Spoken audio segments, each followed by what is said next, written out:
Hey guys, welcome back. It happened again. I went away for work, came back with another container with a beautiful critter in it. This one I knew I was picking up, and this one's not a little one. This is the big one. So today, I introduce you to the big one, and we're going to get the terrarium set up for it. It's going to be pretty cool, I hope. Let's take a peek.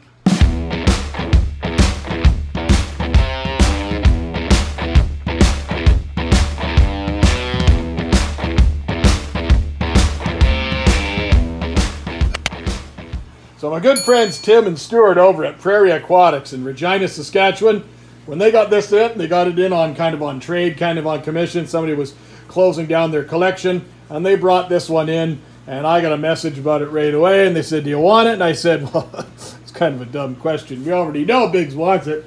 Biggs already has some of them already. I have on this wall here, so you guys can guess.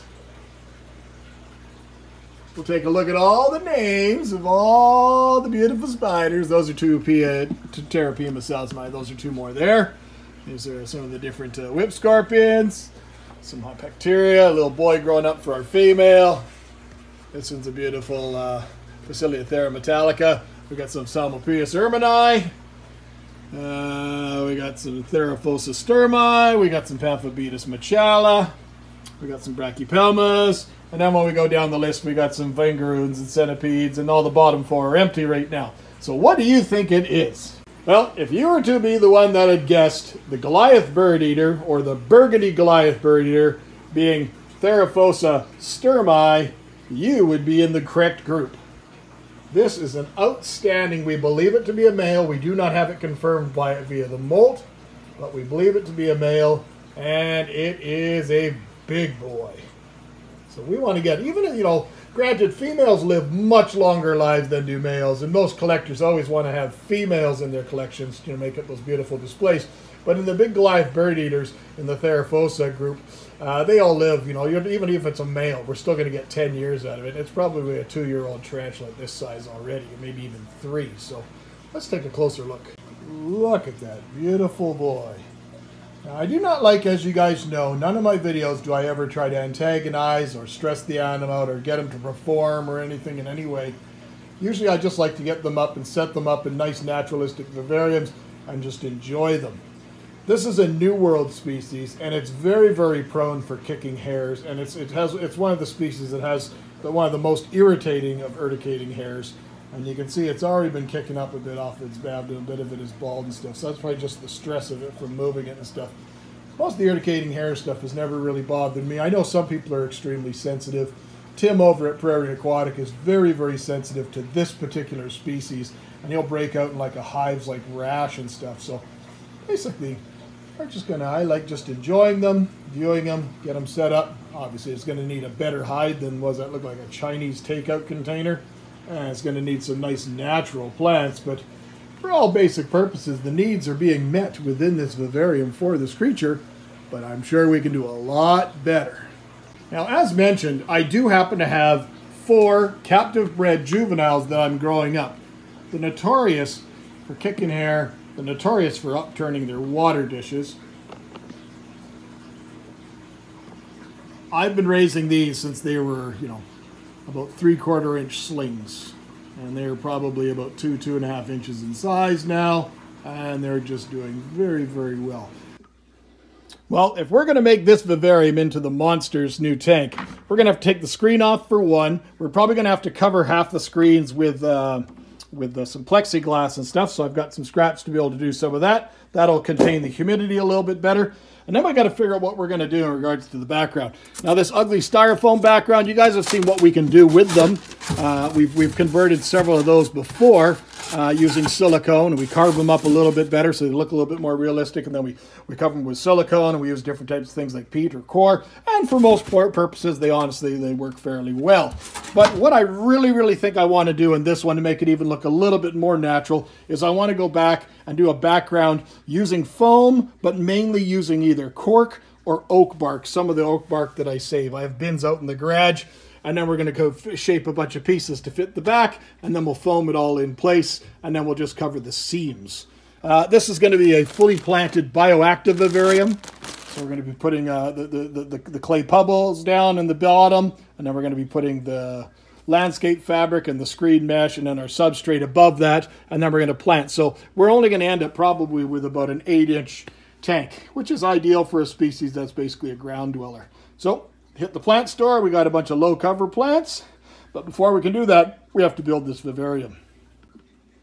All right, just in mucking around with a few pieces, I ended up getting, as you guys saw in that other video, I got like a big 20-pound box of cork bark, mainly intended for that big wall of the jungle, but I thought, using a couple of flat pieces here. I love the textures of cork. You just really can't be beat. So that piece fits in really, really well. That piece there fits in really, really well. We're just going to have that little fissure that we're going to have to clean up. And I just put a third little piece in here to cover that. A little bit of thing on the top there, and then that other one kind of fills it in nicely. And you guys are probably wondering, well, why didn't you go closer down to the bottom? But realistically, if you look at it from above, and you see where the line is, this line here, this is going to be all substrate and so forth. So you're not really going to even see any of those things below that. And we'll probably taper the substrate a little bit front to back. Now this process is always messy. Don't worry about it. Once this stuff is cured, as you've seen in other videos, it chips away very, very easily. The real thing is I wanted to make sure that they were secure, and I know they're going to move a little bit. They will be pushed up a little bit, but I wanted to make sure that I also filled in those big voids and stuff, so I'm not going to have an area where a lot of microfauna or crickets or prey items will be able to hide. And also, I don't want the tarantula, even though this is a big tarantula. If it were a smaller tarantula, I wouldn't want it to be able to get to an area where I couldn't even access it should I need to. So we're going to let that sit up overnight, and then we'll clean it up.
Right, well here's the kind of the final vivarium, the way it's set up.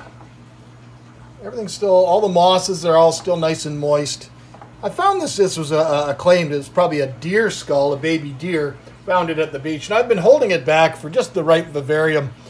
Maybe it'll look good in this one. We'll see what it looks like, see how it develops. But because this vivarium is going to be bioactive, we have to add some springtails to the mix. So we're going to make sure we add some springtails. We'll probably add some dwarf whites down the road, but for now, springtails will work just for to get the initial bioactivity going. I think it's decided. I'm not too sure about that one plant in the corner, but if the animal doesn't want it there, that animal, its tarantulas are known, big tarantulas like the Theraphosa, are known to kind of disturb a plant or destroy a plant if they don't want it in their environment. I like this nice little creeper plant that came, all the little plugs in amongst the moss, and then the nice deep hide. So, I think it's decidedly better than the environment that it came in.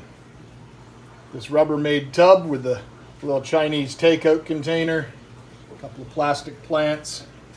We could definitely do better for her.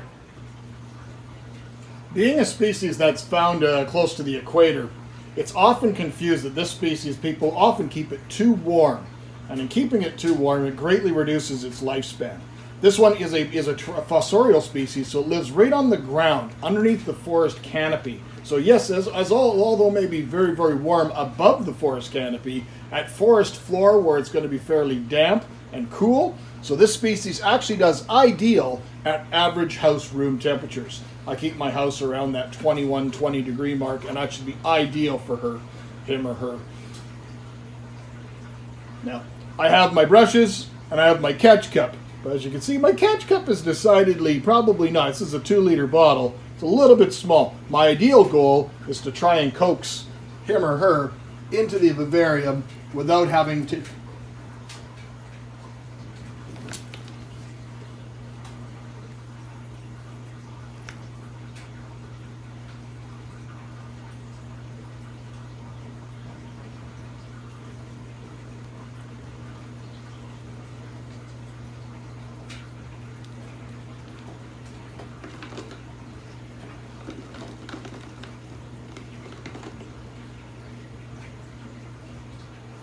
Well, it actually went a lot easier than I expected it to be, but you got a true idea of the size of this animal and the force of this animal.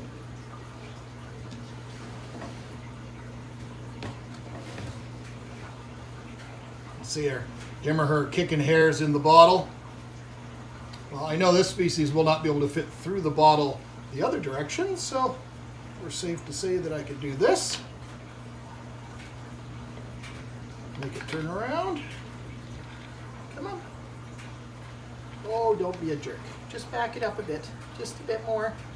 You'll see. There you go.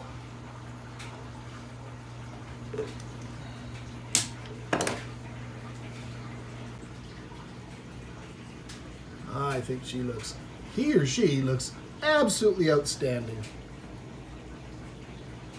I do want to get another package of moss and bring some moss down on this side here, cover this up, and then over the top of the hide.